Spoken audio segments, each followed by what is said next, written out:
Hello guys, kapatid. Pleasant afternoon. Okay, napakasaya ko ngayon. Napakasaya na feeling ko dahil, okay, ito po, ang tamis po, ano. Ito po yung papaya, aming tanim. Hindi ko po ina-expect na ang pula-pula. Pula ba to? Ma-orange-orange talaga siya. At hindi ko rin po ina-expect na ganito siya kasarap. Kasi po sa totoo lang, kumuha po kami ng isang sakong bunga, pero wala po akong nakain dahil po hindi po maganda yung nakuha namin. Hindi po kami marunong magpahinog talaga ng papaya. So, yung iba naman po doon ay pinamigay ko para maging sangkap ng tinola ng aking mga kaibigan. But unfortunately, hindi talaga po masarap. But this time, look! Opo, see you? So fresh, tart. Thank you. Ayan po, kinuha na mister ko yung papaya nito mula sa aming puno. And look, tanim ko po yan. Tanim ko po yan, guys. Tingnan nyo. Tanim ko po. Ang sarap-sarap. Ang pula-pula. Ang orange-orange. And talagang hindi ko in-expect na masarap po. And try natin, tikman natin ang aking tanim na papaya. So proud to say, tanim ko to.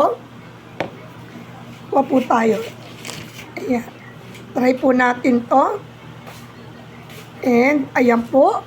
Hindi ko po unexpect na ang tanim ko ay makakain ko na.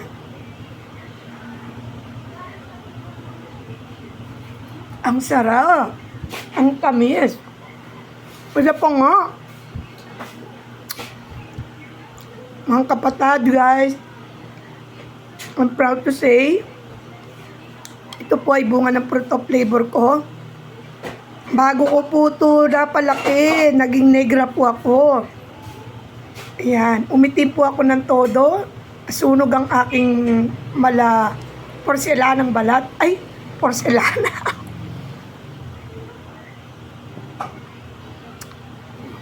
Sobra pong tamis. And? Pagpa-sexy. Siyempre, pad ako dito, yung kamote. Binili ko lang po yan. Mas proud ako dito sa tanim ko. And, sobrang sarap. The best. Ang tamis po talaga, grabe, promise. Isa pa. Imagine, tanim ko na to, guys. Tanim ko na to. Grabe, kumakata siya. Pag ganun pakita. Hindi. Yung maniba lang to nung kinuha mo, di ba?